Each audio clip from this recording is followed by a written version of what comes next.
ਅਕਾਲ ਦੋਸਤੋ, ਪਿੰਡਾਂ ਵਾਲੇ ਨਿਵੇਸ਼ਕ YouTube ਚੈਨਲ ਤੇ ਤੁਹਾਡਾ ਸਵਾਗਤ ਹੈ। ਉਮੀਦ ਹੈ ਕਿ ਤੁਸੀਂ ਸਾਰੇ ਠੀਕ ਠਾਕ ਹੋਵੋਗੇ। ਤੇ ਅੱਜ ਦੀ ਜਿਹੜੀ ਵੀਡੀਓ ਆਪਾਂ ਤੁਹਾਡੇ ਵਾਸਤੇ ਦੋਸਤੋ ਲੈ ਕੇ ਆਏ ਆ, ਇਹ ਵੀਡੀਓ ਹਰ ਇੱਕ ਬੰਦੇ ਦੇ ਜ਼ਿੰਦਗੀ ਦੇ ਵਿੱਚ ਕੰਮ ਆ ਸਕਦੀ ਆ। ਇਸ ਲਈ ਆਪਣੀ ਵੀਡੀਓ ਨੂੰ ਅੰਤ ਤੱਕ ਤੇ ਧਿਆਨ ਨਾਲ ਦੇਖਣਾ। ਅੱਜ ਦੀ ਜਿਹੜੀ ਵੀਡੀਓ ਆਪਣੀ, ਇਹਦੇ ਵਿੱਚ ਆਪਾਂ ਤੁਹਾਨੂੰ ਸੇਵਿੰਗ ਜਾਂ ਪੈਸਾ ਬਚਾਉਣ ਦੇ, ਮਨੀ ਸੇਵਿੰਗ ਦੇ ਕੁਝ ਤਰੀਕੇ ਦੱਸਾਂਗੇ, ਜਿਨ੍ਹਾਂ ਨੂੰ ਅਪਣਾ ਕੇ ਆਪਾਂ ਆਪਣੀ ਜ਼ਿੰਦਗੀ ਦੇ ਵਿੱਚ ਪੈਸਾ ਬਚਾ ਕੇ ਤੇ ਉਹਨੂੰ ਸਹੀ ਤਰ੍ਹਾਂ ਨਿਵੇਸ਼ ਕਰਕੇ ਆਪਾਂ ਆਪਣੀ ਮਤਲਬ ਕਿ ਫਾਈਨੈਂਸ਼ੀਅਲੀ ਫ੍ਰੀ ਹੋ ਸਕਦੇ ਹਾਂ। ਤਾਂ ਦੋਸਤੋ ਕਰਦੇ ਹਾਂ ਆਪਾਂ ਵੀਡੀਓ ਸਟਾਰਟ। ਜਿਵੇਂ ਕਿ ਦੋਸਤੋ ਤੁਹਾਨੂੰ ਪਤਾ ਹੀ ਆ ਵੀ ਜਿਹੜਾ ਪੈਸਾ ਇਹ ਹਰ ਇੱਕ ਬੰਦਾ ਅਲੱਗ-ਅਲੱਗ ਆਪਣੀ ਸਾਈਕੋਲੋਜੀ ਦੇ ਹਿਸਾਬ ਨਾਲ, ਆਪਣੇ ਦਿਮਾਗ ਦੇ ਹਿਸਾਬ ਨਾਲ ਆਪਣੇ ਪੈਸੇ ਦਾ ਜਿਹੜਾ ਮਤਲਬ ਕਿ ਖਰਚਾ ਉਹ ਚੀਜ਼ਾਂ ਕਰਦਾ ਗਾ। ਤਾਂ ਇਹਦੇ ਵਿੱਚ ਜਿਹੜਾ ਪਹਿਲਾ ਪੁਆਇੰਟ ਆ ਉਹ ਆ ਇੱਕ ਬਜਟ ਬਣਾਓ। ਮਤਲਬ ਕਿ ਤੁਹਾਨੂੰ ਇੱਕ ਬਜਟ ਬਣਾਉਣਾ ਚਾਹੀਦਾ ਗਾ ਆਪਣੀ ਜ਼ਿੰਦਗੀ ਦਾ। ਜਿਹੜਾ ਵੀ ਆ ਤੁਹਾਡੀ ਇਨਕਮ ਆ, ਵੀ ਕਿੰਨਾ ਤੁਸੀਂ ਮਤਲਬ ਕਿ ਤੁਹਾਡੀ ਆਮਦਨ ਆ, ਕਿੰਨੇ ਤੁਸੀਂ ਖਰਚੇ ਕਰਨੇ ਆ ਤੇ ਕਿੰਨੀ ਤੁਸੀਂ ਸੇਵਿੰਗ ਕਰਨੀ ਆ। ਤਾਂ ਇਸ ਤਰ੍ਹਾਂ ਆਪਾਂ ਨੂੰ ਇੱਕ ਆਪਣੀ ਜ਼ਿੰਦਗੀ ਦੇ ਵਿੱਚ ਬਜਟ ਬਣਾਉਣਾ ਚਾਹੀਦਾ।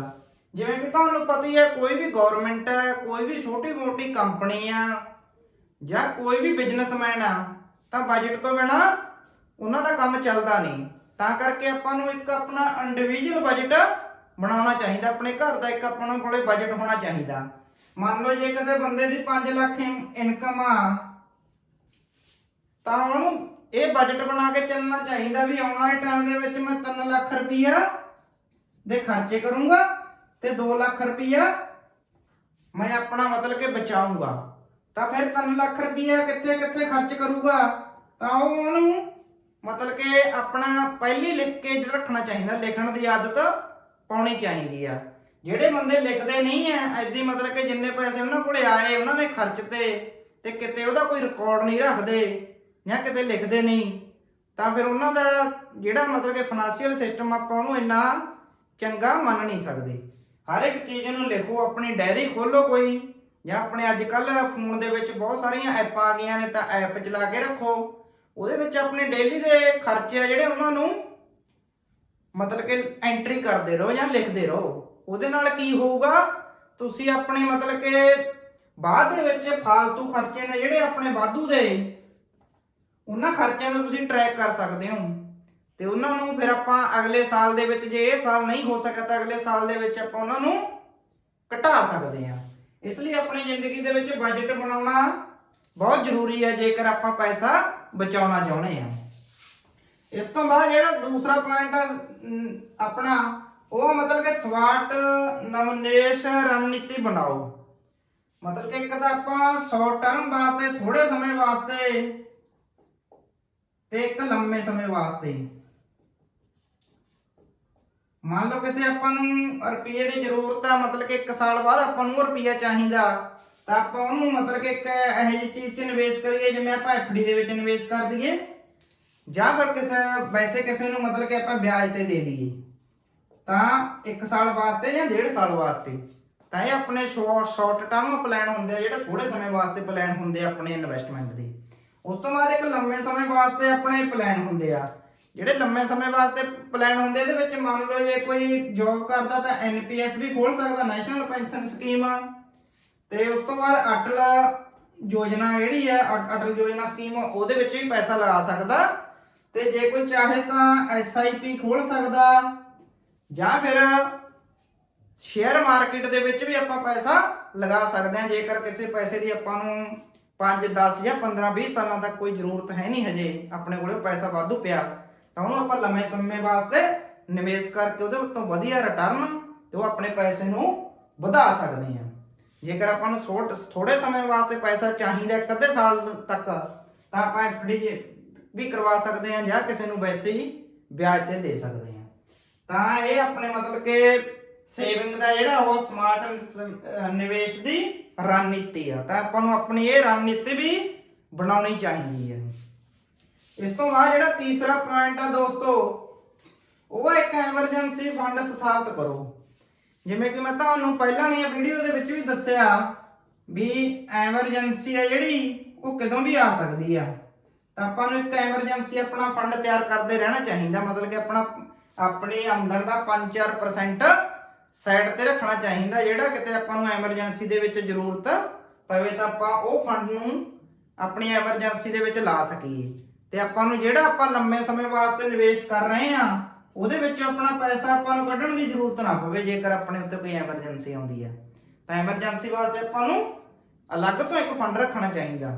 ਉਸ ਨੂੰ ਚਾਹੇ ਆਪਾਂ ਆਪਣੇ ਖਾਤੇ ਦੇ ਵਿੱਚ ਰੱਖੋ ਜਾਂ ਕਿਤੇ ਥੋੜੇ ਬਹੁਤਾ, ਜਿੱਥੇ ਥੋੜਾ ਬਹੁਤਾ ਇੰਟਰਸਟ ਮਿਲ ਰਿਹਾ ਉੱਥੇ ਵੀ ਸੇਵ ਕਰ ਸਕਦੇ ਆ। ਜਿਵੇਂ ਹੁਣ ਆਪਣਾ ਕੋਈ ਸੇਵਿੰਗ ਅਕਾਊਂਟ ਹੈਗਾ, ਤਾਂ ਸੇਵਿੰਗ ਅਕਾਊਂਟ ਦੇ ਵਿੱਚ ਵੀ ਇੱਕ ਫੈਸਿਲਿਟੀ ਹੁੰਦੀ ਆ ਜਿਹੜੀ ਆਪਾਂ ਬੈਂਕ ਦੇ ਵਿੱਚ ਜਾ ਕੇ ਚਾਲੂ ਕਰ ਸਕਦੇ ਆ। ਜੇਕਰ ਸੇਵਿੰਗ ਅਕਾਊਂਟ ਦੇ ਵਿੱਚ ਆਪਾਂ ਨੂੰ 2 ਜਾਂ 4% ਵਿਆਜ ਮਿਲਦਾ, ਤੇ ਜੇਕਰ ਆਪਾਂ ਮਤਲਬ ਕਿ ਅਲੱਗ ਤੋਂ ਇੱਕ ਇਹਦੇ ਵਿੱਚ ਸਕੀਮ ਚਾਲੂ ਹੁੰਦੀ ਹੈ ਜਿਹਦੇ ਵਿੱਚ ਆਪਣਾ ਪੈਸਾ ਅਲੱਗ ਤੋਂ ਇੱਕ ਮਤਲਬ ਕਿ ਫਿਕਸਡ ਡਿਪੋਜ਼ਿਟ ਦੀ ਤਰ੍ਹਾਂ ਰੱਖਿਆ ਜਾਂਦਾ, ਪਰ ਜਦੋਂ ਆਪਾਂ ਨੂੰ ਜ਼ਰੂਰਤ ਹੁੰਦੀ ਹੈ ਤਾਂ ਆਪਾਂ ਆਪਣੇ ਪੈਸੇ ਨੂੰ ਕਢਵਾ ਸਕਦੇ ਹਾਂ। ਉਹਦੇ ਵਿੱਚ ਆਪਾਂ ਨੂੰ ਬੈਂਕ 6 ਜਾਂ 7% ਵਿਆਜ ਦੇ ਦਿੰਦੀ ਹੈ, ਜਿਹਨੂੰ MOD ਬੈਲੈਂਸ ਵੀ ਕਹਿੰਦੇ ਹੈਗੇ, mode of deposit, MOD balance. ਇਹ ਸਕੀਮ ਆਪਣੇ ਅਕਾਊਂਟ ਦੇ ਵਿੱਚ ਲਾ ਕੇ ਰੱਖੋ ਤਾਂ ਤੁਸੀਂ ਆਪਣੇ ਮਤਲਬ ਕਿ ਜਿਹੜਾ ਅਲੱਗ ਤੋਂ ਐਮਰਜੈਂਸੀ ਫੰਡ ਆ ਉਹਨੂੰ ਸਿਕਿਉਰ ਕਰ ਸਕੋ, ਤੇ ਉਹਦੇ ਉੱਤੇ ਵੀ ਮਤਲਬ ਕਿ ਤੁਸੀਂ ਥੋੜੀ ਬਹੁਤੀ ਕਮਾਈ ਤੁਹਾਨੂੰ ਹੋਵੇ। ਇਸ ਤੋਂ ਬਾਅਦ ਜਿਹੜਾ ਆਪਣਾ ਚੌਥਾ ਮਤਲਬ ਕਿ ਪੁਆਇੰਟ ਆ, ਉਹ ਸਮਝਦਾਰੀ ਨਾਲ ਕਰਜ਼ੇ ਦਾ ਪ੍ਰਬੰਧਨ ਕਰੋ। ਮਤਲਬ ਕਿ ਜੇਕਰ ਕੋਈ ਆਪਾਂ ਕਰਜ਼ਾ ਲੈ ਰੱਖਿਆ ਤਾਂ ਆਪਾਂ ਨੂੰ ਸਮਝਦਾਰੀ ਦੇ ਨਾਲ ਉਹਦਾ ਸਹੀ ਤਰ੍ਹਾਂ ਨਿਬੇੜਾ ਕਰਨਾ ਚਾਹੀਦਾ। ਕਿਵੇਂ ਕਰਨਾ ਚਾਹੀਦਾ? ਮੰਨ ਲਓ ਵੀ ਆਪਾਂ ਕੋਈ ਲੋਨ ਚੱਲਦੇ, ਆਪਣੇ ਕੋਲੇ ਇੱਕ ਲੋਨ ਆਗਾ ਉਹਦਾ 12% ਵਿਆਜ ਆ, ਇੱਕ ਲੋਨ ਚੱਲਦਾਗਾ ਉਹਦਾ 10% ਵਿਆਜ ਆ, ਇੱਕ ਲੋਨ ਚੱਲਦਾਗਾ ਉਹਦਾ 7% ਵਿਆਜ ਆ। ਤਾਂ ਆਪਾਂ ਨੂੰ ਇਹ ਦੇਖਣਾ ਚਾਹੀਦਾ ਵੀ ਆਪਾਂ ਨੂੰ ਕਿਹੜਾ ਲੋਨ ਪਹਿਲਾਂ ਕਲੀਅਰ ਕਰਨਾ ਚਾਹੀਦਾ। ਤਾਂ ਆਪਾਂ ਨੂੰ ਜਿਹੜਾ ਜ਼ਿਆਦਾ ਇੰਟਰਸਟ ਆ, ਜਿਹਦੇ ਵਿੱਚ ਆਪਣਾ ਜ਼ਿਆਦਾ ਵਿਆਜ ਆਪਾਂ ਨੂੰ ਦੇਣਾ ਪੈ ਰਿਹਾ, ਤਾਂ ਉਹ ਲੋਨ ਨੂੰ ਜਲਦੀ ਆਪਣੀ EMI ਦੀ ਅਮਾਉਂਟ ਵਧਾਓ ਤੇ ਉਹਨੂੰ ਜਲਦੀ ਖਤਮ ਕਰੋ। ਜੇਕਰ ਆਪਾਂ ਉਹਨੂੰ ਜਲਦੀ ਖਤਮ ਕਰਾਂਗੇ ਤਾਂ ਆਪਾਂ ਫਿਰ ਦੂਸਰੇ ਵਾਲੇ ਲੋਨਾਂ ਦੇ ਵਿੱਚ ਆਪਣੀ EMI ਵਧਾਓ। ਇਸ ਤਰ੍ਹਾਂ ਮਤਲਬ ਕਿ ਜਿਹੜਾ ਵੱਡਾ ਦੁਸ਼ਮਣ ਆ ਉਹਨੂੰ ਪਹਿਲਾਂ ਖਤਮ ਕਰੋ। ਇਹ ਜਿਹੜਾ ਮਤਲਬ ਕਿ ਕਰਜ਼ਾ ਦਾ ਡੈਬਟ ਆ, ਇਹਦੇ ਬਾਰੇ ਤੁਹਾਨੂੰ ਆਪਾਂ ਅਲੱਗ ਤੋਂ ਵੀਡੀਓ ਬਣਾ ਕੇ ਪੂਰਾ ਸਮਝਾਵਾਂਗੇ ਵੀ ਆਪਾਂ ਇੱਕ ਕਰਜ਼ ਨੂੰ ਕਿਵੇਂ ਸਮਾਪਤ ਕਰ ਸਕਦੇ ਹਾਂ ਜਲਦੀ ਤੇ ਸਹੀ ਤਰੀਕੇ ਦੇ ਨਾਲ। ਇਸ ਤੋਂ ਬਾਅਦ ਦੋਸਤੋ ਜਿਹੜਾ ਪੰਜਵਾਂ ਪੁਆਇੰਟ ਆ, ਉਹ ਸਮਾਰਟ ਨਿਵੇਸ਼ ਨੂੰ ਆਪਣਾ ਭਵਿੱਖ ਸੁਰੱਖਿਅਤ ਕਰੋ। ਮਤਲਬ ਕਿ ਸਮਾਰਟ ਨਿਵੇਸ਼ ਆਪਾਂ ਨੂੰ ਕਰਨਾ ਚਾਹੀਦਾ। ਜਿਵੇਂ ਕੋਈ ਆਪਾਂ ਮਤਲਬ ਕਿ ਆਪਣਾ PF ਫੰਡ ਆ, ਉਹਦੇ ਵਿੱਚ ਆਪਾਂ ਨੂੰ ਪੈਸਾ ਜ਼ਿਆਦਾ ਰੱਖਣਾ ਚਾਹੀਦਾ। ਉਸ ਤੋਂ ਬਾਅਦ ਕੋਈ ਹੋਰ ਮਤਲਬ ਕਿ ਸ਼ੇਅਰ ਮਾਰਕੀਟ ਦੇ ਵਿੱਚ ਲਗਾ ਲਓ ਪੈਸਾ, ਜਿੱਥੇ ਆਪਾਂ ਮਤਲਬ ਕਿ ਰਿਸਕ ਲੈ ਸਕਦੇ ਹਾਂ। ਜੇਕਰ ਆਪਾਂ ਜ਼ਿਆਦਾ ਰਿਸਕ ਲੈ ਸਕਦੇ ਹਾਂ ਤਾਂ ਤੁਸੀਂ ਮਤਲਬ ਕਿ ਹੋਰ ਵੀ ਕਈ ਸਕੀਮਾਂ ਨੇ ਜਿਹੜੀਆਂ ETF ਹੁੰਦੇ ਆ, ETF ਖਰੀਦ ਸਕਦੇ ਆ, ਡਿਜੀਟਲ ਗੋਲਡ ਵੀ ਖਰੀਦ ਸਕਦੇ ਆ, ਆਪਾਂ ਡਿਜੀਟਲ ਗੋਲਡ ਵੀ ਖਰੀਦ ਸਕਦੇ ਆ। ਤਾਂ ਇਹ ਜਿਹੀਆਂ ਜਿਹੜੀਆਂ ਆਪਣੇ ਭਵਿੱਖ ਨੂੰ ਸੁਧਾਰਨ ਵਾਲੀਆਂ ਸਕੀਮਾਂ ਨੇ ਉਹਨਾਂ ਦੇ ਵਿੱਚ ਆਪਾਂ ਨੂੰ ਨਿਵੇਸ਼ ਨੂੰ ਤਰਜੀਹ ਦੇਣੀ ਚਾਹੀਦੀ ਆ। ਤਾਂ ਇਸ ਤੋਂ ਬਾਅਦ ਦੋਸਤੋ ਜਿਹੜਾ ਆਪਣਾ 6ਵਾਂ ਪੁਆਇੰਟ ਆ, ਉਹ ਟੈਕਸਾਂ ਦੀ ਯੋਜਨਾ ਬਣਾਓ ਸਹੀ ਤਰੀਕੇ ਨਾਲ। ਤੁਹਾਨੂੰ ਪਤਾ ਹੀ ਆ ਵੀ ਜਿਹੜਾ ਟੈਕਸ ਆ ਉਹ ਅੱਜ ਕੱਲ੍ਹ ਆਪਾਂ ਨੂੰ ਬਹੁਤ ਦੇਣਾ ਪੈਂਦਾਗਾ। ਇਸ ਲਈ ਕਿਸੇ ਆਪਣੇ ਮਤਲਬ ਕਿ CA ਦੇ ਨਾਲ ਕੰਸਲਟ ਕਰੋ, ਉਹਦੇ ਨਾਲ ਰਾਇਬਾੜੀ ਕਰੋ ਤੇ ਉਹ ਤੋਂ ਆਪਣੀ IT ਰਿਟਰਨ ਵਗੈਰਾ ਭਰਾਓ ਤੇ ਉਹ ਪੁੱਛਦੇ ਰਹੋ ਵੀ ਕਿੱਥੇ ਤੁਸੀਂ ਆਪਣੀ ਟੈਕਸ ਦੀ ਸੇਵਿੰਗ ਕਰ ਸਕਦੇ ਹੋ, ਤਾਂ ਜੋ ਆਪਾਂ ਮਤਲਬ ਕਿ ਵਾਧੂ ਦਾ ਆਪਾਂ ਨੂੰ ਟੈਕਸ ਨਾ ਦੇਣਾ ਪਵੇ। ਤੋਂ ਇਸ ਤੋਂ ਬਾਅਦ ਦੋਸਤੋ ਜਿਹੜਾ ਅਗਲਾ ਪਲਾਨ ਆਪਣਾ ਮਤਲਬ ਕਿ ਅਗਲਾ ਪੁਆਇੰਟ ਹੈਗਾ, ਉਹ ਹੈਗਾ ਢੁਕਵਾਂ ਬੀਮਾ ਪ੍ਰਾਪਤ ਕਰੋ। ਬੀਮਾ ਮਤਲਬ ਕਿ ਤੁਹਾਨੂੰ ਪਤਾ ਹੈ ਇੰਸ਼ੋਰੈਂਸ। ਤਾਂ ਜਿਹੜਾ ਬੀਮਾ ਹੈ ਇਹ ਹਰ ਇੱਕ ਬੰਦੇ ਦਾ ਹੋਣਾ ਜ਼ਰੂਰੀ ਆ, ਕਿਉਂਕਿ ਕੋਈ ਪਤਾ ਨਹੀਂ ਕਦੋਂ ਜ਼ਿੰਦਗੀ ਦੇ ਵਿੱਚ ਕੁਝ ਵੀ ਹੋ ਸਕਦਾ। ਜੇਕਰ ਆਪਣੇ ਕੋਲੇ ਬੀਮਾ ਗਾ ਤਾਂ ਆਪਾਂ ਆਪਣੇ ਬੱਚਿਆਂ ਵਾਸਤੇ ਮਤਲਬ ਕਿ ਕੁਝ ਨਾ ਕੁਝ ਕਰ ਸਕਦੇ ਆ, ਨਹੀਂ ਤਾਂ ਫਿਰ ਆਪਣੇ ਜਿਹੜੀ ਜ਼ਿੰਦਗੀ ਆਪਾਂ ਜਿਉ ਰਹੇ ਆ ਉਸੇ ਤਰ੍ਹਾਂ ਹੀ ਆਪਣੇ ਬੱਚੇ ਵੀ ਉਹ ਗਰੀਬੀ ਦੇ ਵਿੱਚ ਜ਼ਿੰਦਗੀ ਕੱਟਣਗੇ ਤੇ ਉਹਨਾਂ ਨੂੰ ਜ਼ਿਆਦਾ ਮਿਹਨਤ ਕਰਨੀ ਪਊਗੀ। ਇਸ ਲਈ ਇੱਕ ਬੀਮਾ ਯੋਜਨਾ ਸਾਰੇ ਬੰਦੇ ਨੂੰ ਮਤਲਬ ਕਿ ਲੈ ਕੇ ਰੱਖਣੀ ਚਾਹੀਦੀ ਆ, ਤਾਂ ਜੋ ਜੇ ਕਿਸੇ ਬੰਦੇ ਦੀ ਮਤਲਬ ਕਿ ਕੋਈ ਅਨਨੈਚੁਰਲ ਡੈਥ ਹੋ ਜਾਵੇ ਜਾਂ ਤਾਂ ਉਹਦਾ ਪਰਿਵਾਰ ਆ ਜਿਹੜਾ ਉਹਨੂੰ ਮਤਲਬ ਕਿ ਫਾਈਨੈਂਸ਼ੀਅਲੀ ਹੈਲਪ ਮਿਲ ਜਾਵੇ, ਤਾਂ ਉਹ ਅੱਗੇ ਆਪਣੀ ਜ਼ਿੰਦਗੀ ਵਧੀਆ ਬਸਰ ਕਰ ਸਕਦਾ ਗਾ। ਜਾਂ ਫਿਰ ਆਪਾਂ ਨੂੰ ਹੈਲਥ ਇੰਸ਼ੋਰੈਂਸ ਵੀ ਕਰਵਾ ਕੇ ਰੱਖਣਾ ਚਾਹੀਦਾ ਗਾ। ਹੈਲਥ ਇੰਸ਼ੋਰੈਂਸ ਕਿਉਂਕਿ ਅੱਜ ਕੱਲ੍ਹ ਤੁਹਾਨੂੰ ਪਤਾ ਹੀ ਹੈ ਵੀ ਵੱਡੀਆਂ ਵੱਡੀਆਂ ਬਿਮਾਰੀਆਂ ਹੋ ਰਹੀਆਂ ਨੇ ਲੋਕਾਂ ਨੂੰ। ਜੇ ਰੱਬ ਨਾ ਕਰੇ ਕਿਸੇ ਬੰਦੇ ਨੂੰ ਮਤਲਬ ਕਿ ਕੋਈ ਇਹੋ ਜਿਹੀ ਬਿਮਾਰੀ ਭਿਆਨਕ ਲੱਗ ਜਾਵੇ ਜਿਹਦੇ ਉੱਤੇ ਖਰਚ ਬਹੁਤ ਆਉਂਦਾ ਗਾ, ਤਾਂ ਜੇਕਰ ਉਸਨੇ ਹੈਲਥ ਇੰਸ਼ੋਰੈਂਸ ਕਰਵਾਇਆ ਹੋਇਆ ਤਾਂ ਉਸ ਨੂੰ ਮਤਲਬ ਕਿ ਫਿਰ ਇੰਨੀ ਟੈਨਸ਼ਨ ਲੈਣ ਦੀ ਲੋੜ ਨਹੀਂ। ਜੇਕਰ ਉਹਨੂੰ ਬਿਮਾਰੀ ਹੋ ਜਾਂਦੀ ਤਾਂ ਪੈਸੇ ਦੀ ਟੈਨਸ਼ਨ ਨਹੀਂ ਰਹਿਣੀ ਉਹਨੂੰ। ਚਲੋ ਬਿਮਾਰੀ ਤਾਂ ਕਿਸੇ ਨੂੰ ਨਾ ਹੋਵੇ ਰੱਬ ਕਰੇ, ਪਰ ਜੇਕਰ ਇਹੋ ਜਿਹੀ ਕੋਈ ਕੰਡੀਸ਼ਨ ਆ ਵੀ ਜਾਵੇ ਤਾਂ ਕਈ ਵਾਰ ਬਿਮਾਰੀ ਇਹੋ ਜਿਹੀ ਚੀਜ਼ ਹੈਗੀ ਮਤਲਬ ਕਿ ਆਪਣਾ ਸਾਰਾ ਜਿਹੜਾ ਆਪਾਂ ਸੇਵਿੰਗ ਕਰਦੇ ਆ ਇੱਥੋਂ ਤੱਕ ਕਿ ਆਪਾਂ ਨੂੰ ਕਈ ਵਾਰੀ ਆਪਣੀਆਂ ਚੀਜ਼ਾਂ ਵੀ ਵੇਚਣੀਆਂ ਪੈਂਦੀਆਂ ਨੇ ਜੇਕਰ ਕਿਸੇ ਤੇ ਬਿਮਾਰੀ ਪੈ ਜਾਵੇ। ਤਾਂ ਜੇਕਰ ਆਪਣੇ ਕੋਲੇ ਹੈਲਥ ਇੰਸ਼ੋਰੈਂਸ ਆ ਤਾਂ ਆਪਾਂ ਇਹ ਚੀਜ਼ ਤੋਂ ਬਚ ਸਕਦੇ ਆ। ਇਸ ਲਈ ਹਰ ਇੱਕ ਬੰਦੇ ਨੂੰ ਆਪਣੀ ਹੈਲਥ ਇੰਸ਼ੋਰੈਂਸ ਕਰਵਾ ਕੇ ਰੱਖਣੀ ਚਾਹੀਦੀ ਤੇ ਆਪਣੇ ਬੀਮੇ ਦਾ ਜਿਹੜਾ ਕਵਰ ਆ ਉਹਨੂੰ ਵੀ ਜ਼ਿਆਦਾ ਵੱਡਾ ਰੱਖਣਾ ਚਾਹੀਦਾ ਹੈਗਾ। ਇਸ ਤੋਂ ਬਾਅਦ ਦੋਸਤੋ ਮਤਲਬ ਕਿ ਜੀਵਨ ਸ਼ੈਲੀ ਦੀ ਮਹਿੰਗਾਈ ਤੋਂ ਬਚੋ। ਮਤਲਬ ਕਿ ਜੋ ਆਪਣੀ ਲਾਈਫ ਸਟਾਈਲ ਇਨਫਲੇਸ਼ਨ ਆ, ਲਾਈਫ ਸਟਾਈਲ ਮਤਲਬ ਕਿ ਜੀਵਨ ਸ਼ੈਲੀ, ਜਿਹੜੀ ਜੀਵਨ ਸ਼ੈਲੀ ਦਾ ਆਪਣਾ ਜਿਹੜਾ ਇਨਫਲੇਸ਼ਨ ਆ ਉਹਨੂੰ ਆਪਾਂ ਨੂੰ ਕੰਟਰੋਲ ਦੇ ਵਿੱਚ ਕਰਕੇ ਚੱਲਣਾ ਚਾਹੀਦਾ। ਮੰਨ ਲਓ ਜੇ ਕਿਸੇ ਬੰਦੇ ਦੀ ਅੱਜ ਇਨਕਮ 5 ਲੱਖ ਆ ਤਾਂ ਉਹਦੇ 3 ਲੱਖ ਖਰਚੇ ਨੇ, ਤਾਂ ਜੇਕਰ ਕੱਲ ਨੂੰ ਉਹਦੀ ਇਨਕਮ 7 ਲੱਖ ਹੁੰਦੀ ਆ ਤਾਂ ਇਹ ਨਹੀਂ ਹੈਗਾ ਵੀ ਉਹ ਆਪਣੇ ਖਰਚਿਆਂ ਨੂੰ 5 ਲੱਖ ਕਰ ਦੇਵੇ, ਤਾਂ ਉਹਨੂੰ ਆਪਣੇ ਖਰਚਿਆਂ ਦੇ ਉੱਤੇ ਜ਼ਰੂਰ ਕੰਟਰੋਲ ਰੱਖਣਾ ਚਾਹੀਦਾ। ਜੇਕਰ ਆਪਣੀ ਇਨਕਮ ਵੱਧਦੀ, ਆਮਦਨ ਵੱਧਦੀ ਆ ਤਾਂ ਆਪਾਂ ਨੂੰ ਖਰਚੇ ਨਹੀਂ ਵਧਾਉਣੇ ਚਾਹੀਦੇ। ਖਰਚਿਆਂ ਦੇ ਵਿੱਚ ਥੋੜਾ ਬਹੁਤਾ ਮਤਲਬ ਕਿ ਆਪਾਂ ਜੇਕਰ ਉਹ 3 ਲੱਖ ਕਰ ਲਿਆ ਤਾਂ 3,50,000 ਰੁਪਇਆ ਕਰ ਸਕਦਾ, ਪਰ ਉਹਨੂੰ ਐ ਨਹੀਂ ਹੈਗਾ 3 ਲੱਖ ਦਾ ਉਹ 5 ਲੱਖ ਖਰਚਾ ਕਰ ਦੂ। ਫਿਰ ਤਾਂ ਆਪਣਾ ਜੇ ਆਪਣੀ 2 ਲੱਖ ਇਨਕਮ ਵਧੀਆ 2 ਲੱਖ ਆਪਾਂ ਖਰਚਾ ਵਧਾ ਲਿਆ ਤਾਂ ਫਿਰ ਉਹਦਾ ਕੋਈ ਫਾਇਦਾ ਹੋਣਾ ਨਹੀਂ। ਇਹਦੀ ਵਜ੍ਹਾ ਤੇ ਆਪਾਂ ਨੂੰ ਖਰਚੇ ਦੀ ਜਗ੍ਹਾ ਤੇ ਆਪਣੀ ਇਨਵੈਸਟਮੈਂਟ ਆ ਜਿਹੜੀ ਉਹਨੂੰ ਵਧਾਉਣਾ ਚਾਹੀਦਾ ਹੈਗਾ। ਇਨਵੈਸਟਮੈਂਟ ਜੇ 2 ਕਰਦਾ ਤਾਂ ਉਹਨੂੰ ਘੱਟੋ ਘੱਟ 3 ਕਰ ਦੇਵੇ, ਤਾਂ 3 ਲੱਖ ਰੁਪਏ ਤੱਕ ਇਨਵੈਸਟ ਨੂੰ ਲੈ ਕੇ ਜਾਵੇ। ਤਾਂ ਆਪਾਂ ਆਪਣੀ ਇਨਵੈਸਟਮੈਂਟ ਨੂੰ ਵਧਾਈਏ ਜੇ ਆਪਣੀ ਆਮਦਨ ਵੱਧਦੀ ਆ, ਆਪਣੇ ਖਰਚਿਆਂ ਦੇ ਉੱਤੇ ਕੰਟਰੋਲ ਰੱਖੀਏ। ਇਸ ਤੋਂ ਬਾਅਦ ਲੋੜਾਂ ਨੂੰ ਲੋੜਾਂ ਤੋਂ ਵੱਖ ਕਰਕੇ ਚੱਲੋ। ਮਤਲਬ ਕਿ ਜੇਕਰ ਆਪਾਂ ਨੂੰ ਕਿਸੇ ਚੀਜ਼ ਦੀ ਅੱਜ ਜ਼ਰੂਰਤ ਆ ਤਾਂ ਉਹਨੂੰ ਆਪਾਂ ਨੂੰ 10 ਵਾਰ ਸੋਚਣਾ ਚਾਹੀਦਾ ਉਹਦੇ ਬਾਰੇ। ਮੰਨ ਲਓ ਜੇ ਕਿਸੇ ਨੂੰ ਕੋਈ ਨਵੇਂ ਫੋਨ ਦੀ ਲੋੜ ਆ ਗਈ, ਨਵਾਂ ਫੋਨ ਲੈਣਾ ਗਾ ਉਹਨੇ, ਤਾਂ ਉਹਨੂੰ ਸੋਚਣਾ ਚਾਹੀਦਾ ਵੀ ਮੈਂ ਕਿੰਨੇ ਵਾਲਾ ਫੋਨ ਲਵਾਂ। ਜੇਕਰ ਮੈਂ 20,000 ਵਾਲਾ ਲਵਾਂ, 50,000 ਵਾਲਾ ਲਵਾਂ, 1 ਲੱਖ ਵਾਲਾ ਲਵਾਂ, ਤਾਂ ਕਿਉਂਕਿ ਫੋਨ ਤਾਂ ਬਹੁਤ ਮਹਿੰਗੇ ਹੀ ਪਏ ਆ, ਤਾਂ ਆਪਾਂ ਨੂੰ ਉਹਦੇ ਵਿੱਚ ਇਹ ਸੋਚਣ ਦੀ ਲੋੜ ਆ ਗਈ ਵੀ ਆਪਾਂ ਨੂੰ ਕਿੰਨੇ ਵਾਲਾ ਫੋਨ ਨਾਲ ਕੰਮ ਆਪਣਾ ਚੱਲ ਜਾਊਗਾ। ਜਾਂ ਕੋਈ ਵੀ ਆਪਣੀ ਲੋੜ ਆ ਗਈ, ਇਕੱਲਾ ਫੋਨ ਨਹੀਂ, ਕੋਈ ਵੀ ਲੋੜ ਆ ਤਾਂ ਉਹਨੂੰ 100 ਵਾਰੀ ਆਪਾਂ ਨੂੰ ਸੋਚਣਾ ਚਾਹੀਦਾ। ਜੇਕਰ ਆਪਾਂ ਉਹਨੂੰ ਡਿਲੇ ਕਰ ਸਕਦੇ ਆ ਵੀ 6 ਮਹੀਨੇ ਬਾਅਦ ਵੀ ਆਪਾਂ ਲੈ ਸਕਦੇ ਇਹਨੂੰ, 6 ਮੰਥ ਬਾਅਦ ਲਵਾਂਗੇ, ਤਾਂ ਜੇਕਰ ਡਿਲੇ ਹੋਣ ਨਾਲ ਵੀ ਆਪਣਾ ਕੰਮ ਚੱਲਦਾ ਜਾਂ ਉਹਦੇ ਬਿਨਾਂ ਸਰ ਸਕਦਾ ਤਾਂ ਆਪਾਂ ਨੂੰ ਸਾਰਨਾ ਚਾਹੀਦਾ। ਇਸ ਤੋਂ ਬਾਅਦ ਦੋਸਤੋ ਜਿਹੜਾ ਆਪਣਾ ਅਗਲਾ ਪੁਆਇੰਟ ਆ ਉਹ ਆ ਜਿਹੜਾ ਬਿੱਲਾਂ ਦਾ ਭੁਗਤਾਨ ਆ ਉਹ ਕ੍ਰੈਡਿਟ ਕਾਰਡ ਤੋਂ ਕਰਨ ਤੋਂ ਗੁਰੇਜ਼ ਕਰੋ। ਕਿਉਂਕਿ ਅੱਜ ਕੱਲ੍ਹ ਤੁਹਾਨੂੰ ਪਤਾ ਹੀ ਹੈ ਜਿਹੜਾ ਕ੍ਰੈਡਿਟ ਕਾਰਡ ਆ, ਕ੍ਰੈਡਿਟ ਕਾਰਡ ਦੀ ਫੈਸਿਲਿਟੀ ਤੁਹਾਨੂੰ ਮਤਲਬ ਕਿ ਬੈਂਕਾਂ ਦਿੰਦੀਆਂ ਨੇ ਵੀ ਕਾਰਡ ਦੇ ਵਿੱਚੋਂ ਤੁਸੀਂ ਕੋਈ ਵੀ ਸ਼ਾਪਿੰਗ ਵਗੈਰਾ ਕਰ ਸਕਦੇ ਹੋ, ਤੇ ਉਸ ਤੋਂ ਬਾਅਦ ਜਦੋਂ ਤੁਹਾਡੇ ਕੋਲ ਪੈਸੇ ਆਉਣਗੇ ਤਾਂ ਇਹਦਾ ਬਿੱਲ ਭਰ ਸਕਦੇ ਹੋ। ਤਾਂ ਇਹ ਕੀ ਹੁੰਦਾ ਕਿ ਇੱਕ ਆਪਣੀ ਹਿਊਮਨ ਟੈਂਡੈਂਸੀ ਆ ਲੋਕਾਂ ਦੀ, ਮਤਲਬ ਕਿ ਦਿਮਾਗ ਦੀ ਇੱਕ ਆਪਣੀ ਉਹ ਹੈਗੀ ਵੀ ਜਿੰਨਾ ਆਪਣੇ ਕੋਲੇ ਪੈਸਾ ਹੁੰਦਾ ਗਾ ਤਾਂ ਆਪਣਾ ਖਰਚ ਵੀ ਉਨੀ ਆਪਾਂ ਵਧਾ ਲੈਂਦੇ ਆ। ਮੰਨ ਲਓ ਜੇ ਕਿਸੇ ਬੰਦੇ ਦੀ ਜੇਬ ਦੇ ਵਿੱਚ 500 ਰੁਪਈਆ ਤੇ ਉਹਨੇ ਇੱਕ ਦਿਨ ਦਾ ਕੰਮ ਚਲਾਉਣਾ ਤਾਂ 500 ਦੇ ਹਿਸਾਬ ਨਾਲ ਹੀ ਉਹ ਆਪਣੇ ਖਰਚਿਆਂ ਨੂੰ ਉਹ ਕਰੂਗਾ। ਮਤਲਬ ਕਿ ਜਿਹੜੇ ਉਹਨਾਂ ਦੇ ਮੇਨ ਖਰਚੇ ਆ ਜਾਂ ਜਿੰਨਾ ਬਿਨਾਂ ਉਹਨੂੰ ਜਮਾ ਨਹੀਂ ਸਰਦਾ ਉਹੀ ਖਰਚੇ ਕਰੂਗਾ। ਪਰ ਜੇਕਰ ਬੰਦੇ ਕੋਲੇ 1000 ਰੁਪਈਆ ਤਾਂ ਫਿਰ ਉਹ ਥੋੜਾ ਆਪਣਾ ਖਰਚ ਵੀ ਵਧਾ ਦਿੰਦਾ। ਤਾਂ ਹਿਊਮਨ ਟੈਂਡੈਂਸੀ ਹੁੰਦੀ ਹੈ ਜਦੋਂ ਆਪਣੇ ਕੋਲੇ ਜਿੰਨਾ ਪੈਸਾ ਗਾ ਉਨੀ ਆਪਾਂ ਆਪਣੇ ਖਰਚ ਵਧਾ ਦਿੰਦੇ ਆ। ਤਾਂ ਕ੍ਰੈਡਿਟ ਕਾਰਡ ਜੇ ਹੋ ਸਕੇ ਤਾਂ ਆਪਣੀ ਜ਼ਿੰਦਗੀ ਦੇ ਵਿੱਚ ਇਹਦਾ ਨਾ ਯੂਜ਼ ਕਰੋ, ਕਿਉਂਕਿ ਇਹਦੇ ਉੱਤੇ ਵਿਆਜ ਜਿਹੜਾ ਆਪਾਂ ਨੂੰ ਬਹੁਤ ਜ਼ਿਆਦਾ ਅਦਾ ਕਰਨਾ ਪੈਂਦਾ ਗਾ। ਤਾਂ ਆਪਾਂ ਕ੍ਰੈਡਿਟ ਕਾਰਡ ਦੀ ਅਗਰ ਆਪਾਂ ਯੂਜ਼ ਕਰਨਾ ਵੀ ਆ ਤਾਂ ਆਪਣੀਆਂ ਜਿਹੜੀਆਂ ਮਤਲਬ ਕਿ ਜ਼ਰੂਰਤਾਂ ਨੇ ਜਾਂ ਕ੍ਰੈਡਿਟ ਕਾਰਡ ਦਾ ਜਿਹੜਾ ਬਿੱਲ ਆ ਉਹਨੂੰ ਟਾਈਮ ਟੂ ਟਾਈਮ ਭਰੋ, ਲੇਟ ਨਾ ਕਰੋ, ਤਾਂ ਜੋ ਤੁਹਾਨੂੰ ਮਤਲਬ ਕਿ ਪਲੰਟੀ ਨਾ ਲੱਗ ਜਾਵੇ ਜਾਂ ਜ਼ਿਆਦਾ ਰੇਟ ਇੰਟਰਸਟ ਨਾ ਦੇਣਾ ਪੈ ਜਾਵੇ।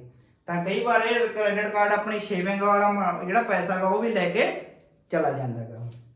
ਇਸ ਤੋਂ ਬਾਅਦ ਦੋਸਤੋ ਜਿਹੜਾ ਪੁਆਇੰਟ ਆ ਉਹ ਆਪਣੀ ਊਰਜਾ ਦੀ ਬਚਤ ਤੋਂ ਘਟਾਓ, ਮਤਲਬ ਕਿ ਵਰਤੋਂ ਘਟਾਓ। ਊਰਜਾ ਤੁਹਾਨੂੰ ਪਤਾ ਹੀ ਹੈ ਵੀ ਆਪਣੇ ਮੰਨ ਲਓ ਵੀ ਆਪਣੇ ਜਿਹੜਾ ਬਿਜਲੀ ਦਾ ਆਪਣੇ ਘਰ ਦੇ ਵਿੱਚ ਮਤਲਬ ਕਿ ਕੋਈ ਵੀ ਪੱਖਾ ਟਿਊਬ ਲਾਈਟ ਚੱਲਦੀ ਆ ਤਾਂ ਆਪਣੀਆਂ ਆਦਤਾਂ ਦੇ ਵਿੱਚ ਥੋੜਾ ਸੁਧਾਰ ਕਰਨਾ ਚਾਹੀਦਾ ਗਾ। ਕਈ ਬੰਦਿਆਂ ਦੀ ਆਦਤ ਹੁੰਦੀ ਹੈ ਵੀ ਜੇਕਰ ਉਹ ਰੂਮ ਦੇ ਵਿੱਚ ਆਰਾਮ ਕਰ ਰਹੇ ਆ, ਪੱਖਾ ਚੱਲ ਰਿਹਾ, ਏਸੀ ਚੱਲ ਰਿਹਾ, ਟਿਊਬਲਾਈਟ ਚੱਲ ਰਹੀ ਆ, ਤੇ ਉਸ ਤੋਂ ਬਾਅਦ ਜੇਕਰ ਉਹ ਬਾਹਰ ਜਾਂਦੇ ਨੇ ਅੱਧੇ ਘੰਟੇ ਵਾਸਤੇ ਤਾਂ ਉਹ ਕੁਝ ਵੀ ਬੰਦ ਕਰਕੇ ਨਹੀਂ ਜਾਂਦੇ। ਜਾਂ ਫਿਰ ਜਿਹੜੀ ਚੀਜ਼ ਦੀ ਜ਼ਰੂਰਤ ਨਹੀਂ, ਜਿਹੜੇ ਕਮਰੇ ਦੇ ਵਿੱਚ ਆਪਣਾ 5 ਮਿੰਟਾਂ ਦਾ ਕੰਮ ਆ ਤੇ ਆਪਾਂ ਪੂਰਾ ਦਿਨ ਉਹਦੇ ਵਿੱਚ ਲਾਈਟ ਜਲਾ ਕੇ ਰੱਖੀਏ, ਉਹ ਵੀ ਗੱਲ ਠੀਕ ਨਹੀਂ। ਤੇ ਜਿਵੇਂ ਕਿ ਆਪਾਂ ਸਰਦੀਆਂ ਦੇ ਵਿੱਚ ਜਿਹੜੀਆਂ ਆਪਣੀਆਂ ਫ੍ਰਿਜ ਨੇ ਉਹਨਾਂ ਦਾ ਜਿਹੜਾ ਟੈਂਪਰੇਚਰ ਹੁੰਦਾ ਫ੍ਰਿਜ ਦੇ ਵਿੱਚ ਲੱਗਿਆ ਹੁੰਦਾ ਟੈਂਪਰੇਚਰ ਵਾਲਾ, ਜਿਹੜਾ ਉਹਨੂੰ ਆਪਾਂ ਨੂੰ ਮੌਸਮ ਦੇ ਹਿਸਾਬ ਨਾਲ ਉਹਨੂੰ ਕਰਕੇ ਰੱਖੀਏ ਤਾਂ ਉਹ ਆਪਣਾ ਜਿਹੜਾ ਫ੍ਰਿਜ ਹੈਗਾ ਬਹੁਤ ਘੱਟ ਆਪਣੀ ਬਿਜਲੀ ਦੀ ਖਪਤ ਕਰੂਗਾ, ਤਾਂ ਉਹਦੇ ਵਿੱਚ ਵੀ ਆਪਾਂ ਬਚਾ ਸਕਦੇ ਹਾਂ। ਤੇ ਇੱਕ ਆਪਣੀ ਆਦਤ ਹੋਵੇ ਵੀ ਜਦੋਂ ਵੀ ਆਪਾਂ ਕਮਰਾ ਛੱਡ ਕੇ ਜਾਈਏ ਜਾਂ ਕਿਤੇ ਬਾਹਰ ਜਾਈਏ ਤਾਂ ਆਪਣੀਆਂ ਸਾਰੀਆਂ ਜਿਹੜੇ ਬਿਜਲੀ ਦੇ ਉਪਕਰਨ ਨੇ ਸਾਰਿਆਂ ਨੂੰ ਬੰਦ ਕਰਕੇ ਜਾਈਏ। ਤੇ ਕਿਸੇ ਦਾ ਕੋਈ ਗੀਜ਼ਰ ਹੈਗਾ ਤਾਂ ਗੀਜ਼ਰ ਆਪਾਂ ਨੂੰ ਮਤਲਬ ਕਿ ਜਦੋਂ ਜ਼ਰੂਰਤ ਹੈਗੀ ਤਾਂ ਉਹਦੀ ਆਪਾਂ ਉਹਨੂੰ ਚਲਾਈਏ ਜਾਂ ਬੰਦ ਕਰੀਏ। ਤਾਂ ਇਹਨਾਂ ਛੋਟੀਆਂ ਆਦਤਾਂ ਦੇ ਨਾਲ ਵੀ ਆਪਾਂ ਬਹੁਤ ਬਚਤ ਕਰ ਸਕਦੇ ਹਾਂ। ਜਿਵੇਂ ਆਪਣੀਆਂ ਬੀਬੀਆਂ ਭੈਣਾਂ ਰਸੋਈ ਦੇ ਵਿੱਚ ਕੰਮਕਾਰ ਕਰਦੀਆਂ ਨੇ, ਖਾਣਾ ਖੂਣਾ ਬਣਾਉਂਦੀਆਂ ਨੇ, ਤਾਂ ਉਹ ਵੀ ਬਹੁਤ ਚੀਜ਼ਾਂ ਦੀ ਬਚਤ ਕਰ ਸਕਦੀਆਂ। ਮੰਨ ਲਓ ਜੇ ਉਹ ਅੱਜ ਥੋੜੇ ਚੀਜ਼ ਵੀ ਘੱਟ ਯੂਜ਼ ਕਰਨ ਜਾਂ ਸਰਫੇ ਨਾਲ ਯੂਜ਼ ਕਰਨ, ਤਾਂ ਜਿੱਥੇ ਆਪਣੀ ਕੋਈ ਚੀਜ਼ ਨੇ ਮੰਨ ਲਓ 1 ਕਿਲੋ ਖੰਡ ਨੇ 10 ਦਿਨ ਕੱਟਣੇ ਆ ਤਾਂ ਉੱਥੇ ਉਹ 12 ਜਾਂ 13 ਦਿਨਾਂ ਤੱਕ ਵੀ ਉਹਦੇ ਨਾਲ ਕੰਮ ਚਲਾ ਸਕਦੀਆਂ ਨੇ। ਤਾਂ ਇਸ ਤਰ੍ਹਾਂ ਛੋਟੇ ਜਿਹੜੇ ਆਪਣੇ ਮਤਲਬ ਕਿ ਸਰਫੇ ਨੇ, ਪੰਜਾਬੀ ਦੇ ਵਿੱਚ ਇਹਨੂੰ ਸਰਫੇ ਕਹਿੰਦੇ, ਸਰਫੇ ਮਤਲਬ ਕਿ ਸੇਵਿੰਗ। ਤਾਂ ਛੋਟੀਆਂ ਜਿਹੜੀਆਂ ਆਪਾਂ ਸੇਵਿੰਗ ਕਰਦੇ ਆ ਇਹਦੇ ਨਾਲ ਵੀ ਆਪਾਂ ਆਪਣੇ ਘਰ ਦੇ ਵਿੱਚ ਮਤਲਬ ਕਿ ਬਹੁਤ ਸਾਰਾ ਫਾਲਤੂ ਦਾ ਖਰਚਾ ਜਿਹੜਾ ਉਹਨੂੰ ਘਟਾ ਸਕਦੇ ਆ। ਇਸ ਤੋਂ ਬਾਅਦ ਦੋਸਤੋ ਮਤਲਬ ਕਿ ਜਿਹੜਾ ਬੁਰੀਆਂ ਆਦਤਾਂ ਨੂੰ ਬਦਲੋ। ਬੁਰੀਆਂ ਆਦਤਾਂ ਮਤਲਬ ਕਿ ਜਿਵੇਂ ਕੋਈ ਕਿਸੇ ਬੰਦੇ ਨੂੰ ਡਰਿੰਕ ਦੀ ਆਦਤ ਆ ਗਈ ਤਾਂ ਉਹਨੂੰ ਘਟਾਉਣੀ ਚਾਹੀਦੀ ਹੈ ਜਾਂ ਬੰਦ ਕਰ ਦੇਣੀ ਚਾਹੀਦੀ ਆ, ਕਿਉਂਕਿ ਇਹ ਫਾਲਤੂ ਦਾ ਖਰਚਾ ਹੈਗਾ। ਇਹਦੇ ਨਾਲ ਆਪਣੀ ਮਤਲਬ ਕਿ ਸਿਹਤ ਵੀ ਖਰਾਬ ਹੁੰਦੀ ਆ ਤੇ ਆਪਣਾ ਪੈਸਾ ਵੀ ਖਰਾਬ ਹੁੰਦਾ। ਤਾਂ ਇਹ ਆਪਣਾ ਮਤਲਬ ਕਿ ਇਹ ਚੀਜ਼ਾਂ ਨੇ ਡਬਲ ਨੁਕਸਾਨ ਕਰਦੀਆਂ ਨੇ। ਜੇਕਰ ਕੋਈ ਬੰਦਾ ਕੋਈ ਸਿਗਰਟ ਸਮੋਕਿੰਗ ਕਰਦਾ ਤਾਂ ਉਹਨੂੰ ਉਹ ਵਾਲੀ ਚੀਜ਼ ਤੋਂ ਵੀ ਗੁਰੇਜ਼ ਕਰਨਾ ਚਾਹੀਦਾ ਗਾ, ਕਿਉਂਕਿ ਇਹ ਜਿੰਨੇ ਵੀ ਨਸ਼ੇ ਨੇ ਇਹ ਆਪਣੀ ਜ਼ਿੰਦਗੀ ਦੇ ਵਿੱਚ ਮਤਲਬ ਕਿ ਆਪਣਾ ਡਬਲ ਨੁਕਸਾਨ ਕਰ ਜਾਂਦੇ ਨੇ। ਕਈ ਵਾਰੀ ਨਸ਼ੇ ਦੇ ਵਿੱਚ ਬੰਦਾ ਕੋਈ ਗਲਤ ਕੰਮ ਵੀ ਕਰ ਦਿੰਦਾ ਜਾਂ ਆਪਣੇ ਮਤਲਬ ਕਿ ਘਰੇ ਆਪਣੇ ਲੜਾਈ ਝਗੜੇ ਵੀ ਰਹਿੰਦੇ ਆ ਤੇ ਆਪਾਂ ਨੂੰ ਡਿਪਰੈਸ਼ਨ ਵੀ ਹੁੰਦਾ, ਜਿਹਦੇ ਨਾਲ ਆਪਣੇ ਸਰੀਰ ਨੂੰ ਬਿਮਾਰੀਆਂ ਲੱਗਦੀਆਂ। ਤੇ ਨਸ਼ਾ ਕੋਈ ਵੀ ਸਿਹਤ ਵਾਸਤੇ ਫਾਇਦੇਮੰਦ ਨਹੀਂ ਹੈ। ਤਾਂ ਇਹ ਆਪਣਾ ਡਬਲ ਨੁਕਸਾਨ ਕਰਦੇ ਆ। ਤਾਂ ਇਹੋ ਜਿਹੀਆਂ ਜਿਹੜੀਆਂ ਗੰਦੀਆਂ ਆਦਤਾਂ ਨੇ ਜਾਂ ਬੁਰੀਆਂ ਆਦਤਾਂ ਨੇ ਇਹਨਾਂ ਦੇ ਉੱਤੇ ਵੀ ਆਪਾਂ ਨੂੰ ਆਪਣਾ ਕੰਟਰੋਲ ਕਰਨਾ ਚਾਹੀਦਾ, ਤੇ ਜਿਸ ਨਾਲ ਆਪਣਾ ਪੈਸਾ ਹੀ ਬਚੂਗਾ ਤੇ ਆਪਣੀ ਜ਼ਿੰਦਗੀ ਦੇ ਵਿੱਚ ਸੁੱਖ ਵੀ ਆਊਗਾ। ਇਸ ਤੋਂ ਬਾਅਦ ਦੋਸਤੋ ਜਿਹੜਾ ਆਪਣਾ ਮਤਲਬ ਕਿ ਆਪਣੇ ਖਰਚਿਆਂ ਨੂੰ ਟਰੈਕ ਕਰੋ। ਟਰੈਕ ਕਰਨ ਦਾ ਮਤਲਬ ਉਹੀ ਆ ਵੀ ਆਪਣੇ ਖਰਚਿਆਂ ਨੂੰ ਆਪਾਂ ਲਿਖ ਕੇ ਰੱਖੋ ਵੀ ਕਿਹੜੇ ਖਰਚੇ ਮੈਂ ਕੀਤੇ ਆ। ਉਸ ਤੋਂ ਬਾਅਦ ਮਹੀਨੇ ਦੇ ਵਿੱਚ ਇੱਕ ਦਿਨ ਲਾਸਟ ਦੇ ਉੱਤੇ ਆਪਾਂ ਪੂਰੇ ਖਰਚੇ ਆਪਣੇ ਦੇਖਣੇ ਆ ਵੀ ਮੈਂ 10,000 ਆਹ ਚੀਜ਼ ਤੇ ਕੀਤਾ, 5,000 ਆਹ ਚੀਜ਼ ਤੇ ਕੀਤਾ। ਫਿਰ ਉਹਨਾਂ ਦਾ ਐਨਾਲਿਸਿਸ ਕਰੋ। ਐਨਾਲਿਸਿਸ ਮਤਲਬ ਕਿ ਉਹਦੇ ਵਿੱਚ ਦੇਖੋ ਵੀ ਮੈਂ ਕੋਈ ਫਾਲਤੂ ਦਾ ਖਰਚ ਤਾਂ ਨਹੀਂ ਕੀਤਾ, ਜਾਂ ਕੋਈ ਮੈਂ ਇਹੋ ਜਿਹੀ ਚੀਜ਼ ਤਾਂ ਨਹੀਂ ਖਰੀਦ ਕੇ ਲਿਆ ਜਿਹਦਾ ਮੈਨੂੰ 1 ਮਹੀਨਾ ਹੋ ਗਿਆ, ਮੈਂ ਅਜੇ ਮਹੀਨੇ ਦੇ ਵਿੱਚ ਉਹਨੂੰ 1 ਵਾਰੀ ਯੂਜ਼ ਕੀਤਾ, ਜਾਂ ਮੈਂ ਮਤਲਬ ਕਿ ਕਿਹੜੀ ਚੀਜ਼ ਦੇ ਉੱਤੇ ਬੇਫਾਲਤੂ ਦਾ ਖਰਚ ਕੀਤਾ ਜਿਹਦੇ ਨਾਲ ਮੇਰਾ ਕੰਮ ਚੱਲ ਸਕਦਾ ਸੀ। ਤਾਂ ਇਹ ਚੀਜ਼ ਨੂੰ ਆਪਾਂ ਧਿਆਨ ਦੇ ਵਿੱਚ ਰੱਖਣਾ ਤੇ ਆਪਣੇ ਖਰਚਿਆਂ ਦਾ ਹਰ ਮਹੀਨੇ ਐਨਾਲਿਸਿਸ ਕਰਨਾ, ਤਾਂ ਆਪਾਂ ਨੂੰ ਫਿਰ ਆਪਣੀ ਆਦਤ ਦੇ ਵਿੱਚ ਉਹ ਸ਼ਾਮਲ ਹੋ ਜੂਗੀ ਚੀਜ਼। ਜਦੋਂ ਵੀ ਆਪਾਂ ਕੋਈ ਚੀਜ਼ ਅੱਗੇ ਤੋਂ ਪਰਚੇਜ ਕਰਾਂਗੇ ਜਾਂ ਖਰੀਦ ਕੇ ਲਿਆਵਾਂਗੇ ਤਾਂ ਆਪਾਂ ਉਹਦੇ ਬਾਰੇ 10 ਵਾਰੀ ਸੋਚਾਂਗੇ ਵੀ ਇਹਦਾ ਮੈਨੂੰ ਸੱਚਮੁੱਚ ਦੀ ਜ਼ਰੂਰਤ ਹੈਗੀ, ਕਿਤੇ ਮੈਂ ਵੈਸੇ ਤਾਂ ਨਹੀਂ ਲੈ ਰਿਹਾ, ਜਾਂ ਕਿਸੇ ਨੂੰ ਆਪਾਂ ਦੇਖ ਕੇ ਲੈ ਲੈਂਦੇ ਹਾਂ ਵੀ ਇਹ ਗਵਾਂਢੀਆਂ ਨੇ ਆਹ ਚੀਜ਼ ਲਿਆਂਦੀ ਆਪਾਂ ਵੀ ਲੈ ਆਈਏ। ਤਾਂ ਉਹ ਚੀਜ਼ ਤੋਂ ਆਪਾਂ ਨੂੰ ਬਚਣਾ ਚਾਹੀਦਾ ਹੈ। ਇਸ ਤੋਂ ਬਾਅਦ ਦੋਸਤੋ ਮਤਲਬ ਕਿ ਖਾਲੀ ਸਮੇਂ ਕੋਈ ਨਾ ਕੋਈ ਕੰਮ ਕਰੋ। ਇਹ ਸਭ ਤੋਂ ਮਤਲਬ ਕਿ ਮੇਨ ਪੁਆਇੰਟ ਹੈਗਾ ਸਾਈਡ ਬਿਜ਼ਨਸ ਦਾ। ਸਾਈਡ ਬਿਜ਼ਨਸ ਦਾ ਜਿਹੜਾ ਪੁਆਇੰਟ ਹੈ ਇਹ ਬਹੁਤ ਹੀ ਮਤਲਬ ਕਿ ਮੇਨ ਹੈਗਾ। ਜਦੋਂ ਆਪਾਂ ਖਾਲੀ ਬੈਠੇ ਹੁੰਨੇ ਆ ਤਾਂ ਆਪਾਂ ਨੂੰ ਕੋਈ ਨਾ ਕੋਈ ਮਤਲਬ ਕਿ ਆਪਣਾ ਸਾਈਡ ਬਿਜ਼ਨਸ ਚਲਾਉਣਾ ਚਾਹੀਦਾ। ਮੰਨ ਲਓ ਕੋਈ ਬੰਦਾ ਮਤਲਬ ਕਿ ਆਪਾਂ ਘਰੇ ਕੋਈ ਸਬਜ਼ੀ ਲਗਾ ਲਓ ਤੇ ਆਪਣੇ ਬਗੀਚੇ ਦੇ ਵਿੱਚ ਟਾਈਮ ਪਾਸ ਕਰੋ। ਜਿਹੜਾ ਆਪਣੇ ਕੋਲੇ ਵਿਹਲਾ ਸਮਾਂ ਗਾ ਤਾਂ ਸਬਜ਼ੀ ਆਪਾਂ ਮਤਲਬ ਕਿ ਵਧੀਆ, ਇੱਕ ਤਾਂ ਆਪਾਂ ਨੂੰ ਵਧੀਆ ਸਬਜ਼ੀ ਮਿਲੂਗੀ ਬਿਨਾਂ ਰੇਹ ਸਪਰੇਅ ਤੋਂ, ਦੂਸਰਾ ਆਪਣਾ ਪੈਸਾ ਵੀ ਬਚੂਗਾ। ਜਾਂ ਫਿਰ ਕਿਸੇ ਨੇ ਮਤਲਬ ਕਿ ਪਸ਼ੂ ਪਾਲ ਰੱਖੇ ਆ ਤਾਂ ਉਹ ਵੀ ਵਧੀਆ ਕੰਮ ਆ ਪਸ਼ੂ ਪਾਲਣ ਦਾ ਵੀ। ਪਸ਼ੂ ਪਾਲਣ ਦੇ ਨਾਲ ਆਪਾਂ ਨੂੰ ਕੀ ਹੈ, ਵਧੀਆ ਘਰ ਦਾ ਦੁੱਧ ਮਿਲੂਗਾ ਤੇ ਜਿਹੜਾ ਵਾਧੂ ਦਾ ਆਪਣੇ ਕੋਲੇ ਦੁੱਧ ਹੋਊਗਾ ਉਹਨੂੰ ਆਪਾਂ ਡੈਰੀ ਦੇ ਵਿੱਚ ਪਾ ਕੇ ਵੀ ਆਪਣੇ ਖਰਚੇ ਘਟਾ ਸਕਦੇ ਆ। ਤਾਂ ਇਸ ਤੋਂ ਬਾਅਦ ਹੋਰ ਮਤਲਬ ਕਿ ਬਹੁਤ ਸਾਰੇ ਸਹਾਇਕ ਧੰਦੇ ਨੇ ਜਿਨ੍ਹਾਂ ਨੂੰ ਅਪਣਾ ਕੇ ਆਪਾਂ ਜਿਹੜਾ ਆਪਣਾ ਫਾਲਤੂ ਦਾ ਸਮਾਂ ਜਿਹੜਾ ਆਪਾਂ ਇੱਥੇ ਬੈਠ ਕੇ ਜਾਂ ਲੇਟ ਕੇ ਜਾਂ ਮੋਬਾਈਲ ਦੇ ਉੱਤੇ ਵੇਸਟ ਕਰਕੇ ਟਪਾ ਦਿੰਨੇ ਆ, ਉਹਦੇ ਵਿੱਚ ਆਪਾਂ ਕੋਈ ਇਹੋ ਜਿਹਾ ਕੰਮ ਕਰੀਏ ਜਿਹਦੇ ਤੋਂ ਆਪਾਂ ਨੂੰ ਪੈਸਾ ਆਵੇ। ਮੰਨ ਲਓ ਕੋਈ ਮਤਲਬ ਕਿ ਕੋਈ YouTube ਚੈਨਲ ਖੋਲ ਲਓ, ਤੁਸੀਂ YouTube ਚੈਨਲ ਖੋਲ ਲਓ, ਉਹਦੇ ਉੱਤੇ ਤੁਸੀਂ ਵੀਡੀਓ ਜਿਹੜੇ ਕੋਈ ਖਾਲੀ ਟਾਈਮ ਆ ਤੁਹਾਡੇ ਕੋਲ 1 ਘੰਟਾ ਦਾ ਵੀਡੀਓ ਪਾਓ, ਉਹ ਤੋਂ ਵੀ ਤੁਹਾਨੂੰ ਇਨਕਮ ਆ ਸਕਦੀ ਆ। ਜਾਂ ਕੁਝ ਵੀ ਕਰੋ, ਮਤਲਬ ਕਿ ਖਾਲੀ ਬੈਠਣਾ ਨਹੀਂ ਬੈਠਣਾ ਤਾਂ ਤੁਸੀਂ ਮਤਲਬ ਕੋਈ ਬੁੱਕਸ ਪੜ੍ਹ ਲਓ। ਜੇਕਰ ਕੋਈ ਕੰਮ ਨਹੀਂ ਕਰਨਾ ਤਾਂ ਬੁੱਕਸ ਵੀ ਪੜ੍ਹ ਸਕਦੇ ਆ, ਕਿਉਂਕਿ ਬੰਦਾ ਕਈ ਵਾਰੀ ਪੂਰਾ ਦਿਨ ਕੰਮ ਕਰਦੇ ਥੱਕ ਜਾਂਦਾ। ਕਈ ਬੰਦੇ ਫਿਜ਼ੀਕਲੀ ਕੰਮ ਜ਼ਿਆਦਾ ਕਰਦੇ ਆ, ਕਈ ਮੈਂਟਲੀ ਜ਼ਿਆਦਾ ਕੰਮ ਕਰਦੇ ਆ ਤਾਂ ਥੱਕ ਜਾਂਦਾ। ਤਾਂ ਹੋ ਸਕਦਾ ਕੋਈ ਵਧੀਆ ਬੁੱਕਸ ਪੜ੍ਹੋ, ਉਹਨਾਂ ਤੋਂ ਤੁਹਾਨੂੰ ਨੌਲੇਜ ਵੀ ਆਊਗੀ ਤੇ ਤੁਹਾਡਾ ਮਤਲਬ ਕਿ ਸਟੈਂਡਰਡ ਵੀ ਹਾਈ ਹੋਊਗਾ। ਤਾਂ ਇਸ ਤਰ੍ਹਾਂ ਆਪਾਂ ਨੂੰ ਆਪਣੇ ਖਾਲੀ ਸਮੇਂ ਦਾ ਵੀ ਸਹੀ ਤਰ੍ਹਾਂ ਪ੍ਰਯੋਗ ਕਰਨਾ ਚਾਹੀਦਾ। ਤਾਂ ਦੋਸਤੋ ਇਹ ਮਤਲਬ ਕਿ ਜਿਹੜੇ 12-14 ਪੁਆਇੰਟ ਤੁਹਾਨੂੰ ਆਪਾਂ ਦੱਸੇ ਆ ਆਪਣੇ ਖਰਚਿਆਂ ਨੂੰ ਘਟਾਉਣ ਵਾਸਤੇ ਜਾਂ ਆਪਣੀ ਇਨਕਮ ਨੂੰ ਵਧਾਉਣ ਵਾਸਤੇ, ਤਾਂ ਇਹ ਤੁਹਾਡੇ ਲਈ ਫਾਇਦੇਮੰਦ ਹੋਣਗੇ। ਤੇ ਜੇਕਰ ਕਿਸੇ ਦੋਸਤ ਦਾ ਕੋਈ ਸਵਾਲ ਆ ਜਾਂ ਆਪਾਂ ਤੋਂ ਕੁਝ ਪੁੱਛਣਾ ਚਾਹੁੰਦਾ ਤਾਂ ਕਮੈਂਟਾਂ ਦੇ ਵਿੱਚ ਜ਼ਰੂਰ ਤੁਸੀਂ ਪੁੱਛਿਓ। ਬਾਕੀ ਸਾਰੇ ਦੋਸਤਾਂ ਦਾ ਇੱਕ ਵਾਰੀ ਫੇਰ ਧੰਨਵਾਦ। ਸਤਿ ਸ੍ਰੀ ਅਕਾਲ ਦੋਸਤੋ।